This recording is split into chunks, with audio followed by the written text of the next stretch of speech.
Viewers sequence চ্যানেলে তোমাদের সবাইকে স্বাগত। দেখো চলে এসেছি আমরা পরের একটি ভিডিও নিয়ে ক্লাস 5-এর। দেখো গতকাল আমরা এই অঙ্কগুলো করেছিলাম, আজকে কিন্তু আমরা এই অঙ্কগুলো করব। দেখো এখানেও তোমাকে তাই করতে হবে, স্থানীয় মানে বিস্তার করে অঙ্কেও কথায় লিখতে হবে। তো চলো আমরা এগুলোকে, দেখো আমি এখানে করেছি স্থানীয় মানে বিস্তার করি। এখানে দেখো এটা কথায় লেখাই আছে সেহেতু আমি কিন্তু এইভাবে করে নিয়েছি। টোটাল আমাদের 52,229 বা 5 অযুত 2,202.9 একক আছে। তাহলে 5,2,2,2,9 কেমন? এইভাবে কিন্তু তোমরা সব কটা অঙ্ক দেখো সলভ করে ফেলবে বারংবার করে। এভাবে তো লেখা যাচ্ছে না। এখানে যেমন আছে একক, দশক, শতক, হাজার, ঠিক আছে, 30,000 মানে 32,201 কেমন? এটা যেমন একক, দশক, শতক, হাজার, তার মানে কি 1001 এটাই। আর এটা তোমাদেরকে করতে দিয়েছে 3 2 5টা, তার মানে কি 5,000। এটা তো অযুত, তো 5 অযুত 1,000, তার মানে কি ওটাই দেওয়া আছে হয়তো সম্ভবত 51,000 বা 5 অযুত 1,000, ঠিক আছে, 51,000 বা 5 অযুত 1,000 এরকম। তো ঠিক আছে, তোমরা এবার পরেরগুলো আমরা দেখে নিই কি আছে। তোমরা এগুলোকে সব সলভ করবে, দেখে নাও কীভাবে করেছি।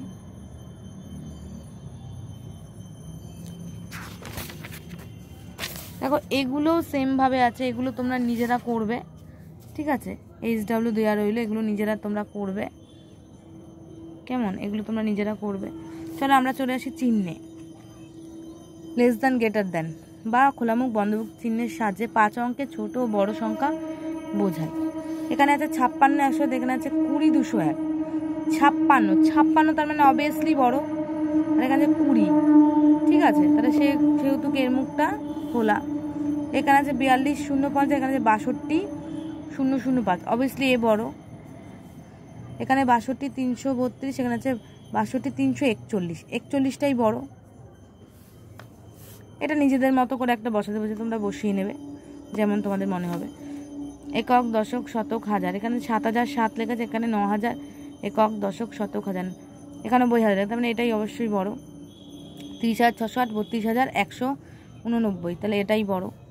13,000 1,32,058 আছে, ঠিক আছে। একক, দশক, শতক, হাজার, অযুত 1 অযুগ 32,058 আছে, আর এখানে আছে 1 2 3 5 8 12, তার মানে এটাই বড়।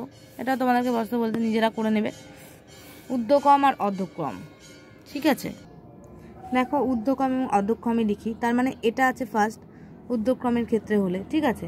তাহলে এটাই লিখবে প্রথম 15, মানে 6,000 একক, দশক, শতক, হাজার, 6,52,015, ঠিক আছে। তো এইটাই তোমরা আগে করবে, তারপরে তোমার দেখো আসছে কত 15 পরে আসছে দেখো 32, মানে এটা আসছে, তারপর 3 নম্বরে 21, তারপর 4 নম্বরে এটা আসছে, ঠিক আছে। এইভাবে তোমরা করবে, ঠিক আছে। তাহলে দেখো এখানে লিখলাম 6,05,215, 6,05,321, 6,05,232, 6,05,495, ঠিক আছে। তাহলে এটা তো আমাদের ঊর্ধ্বক্রম। অর্ধক্রমে কি হবে? এইটা প্রথম হবে, তারপরে হচ্ছে 6,05,321, এটা হবে দ্বিতীয় অর্ধক্রমের ক্ষেত্রে। তারপরে হচ্ছে 6,05,232, এটা হচ্ছে আমাদের 3 নম্বর। তারপরে 6,05,215, এটা হচ্ছে আমাদের 4 নম্বর অর্ধক্রমের ক্ষেত্রে। এরকম করে তোমরা সবগুলো সলভ করবে, তো দেখবো, কমেন্টে জানাবে, ঠিক আছে। এবার কি বলেছে দেখো, এক অঙ্কের 5টি সংখ্যা দিয়ে 5 অঙ্কের বৃহত্তম ক্ষুদ্রতম সংখ্যা লিখি। অসুবিধা হলে আমি তোমাদেরকে এটা সলভ করে দিচ্ছি, কোনো অসুবিধা নেই। চলো সলভ করে দিচ্ছি আমি। চলো দেখো এগুলোকে সবকটা সলভ করেছি। যেগুলো ঊর্ধ্বক্রম সেগুলো ঊর্ধ্বক্রমের উপরের দিকে লিখেছি। দেখো এটা 7,05,432 ঊর্ধ্বক্রম, তারপরে রয়েছে দেখো 7,05,712, এটা দ্বিতীয়। 7,05,725 3 নম্বর, আর 7,05,835, এটা হচ্ছে 4 নম্বর। এগুলো সব ঊর্ধ্বক্রমে, উপরেরগুলো সব ঊর্ধ্বক্রমে, আর নিচেরগুলো সব দেখো অধক্রমে রয়েছে। ঠিক আছে, তোমরা ভালো করে করবে। এবং দেখো একটি সংখ্যা এক অঙ্কের 5টি সংখ্যা দিয়ে 5 অঙ্কের বৃহত্তম ক্ষুদ্র সংখ্যা লিখি।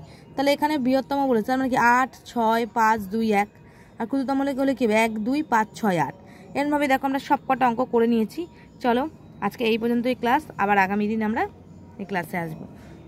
চ্যানেলটাকে লাইক করবে, ভালো লাগলে সাবস্ক্রাইব করবে এবং বেশি বেশি করে শেয়ার করবে। আর তোমরা খুব ভালো করে অঙ্ক প্র্যাকটিস করবে। আজকে এখানের মতনই, টাটা।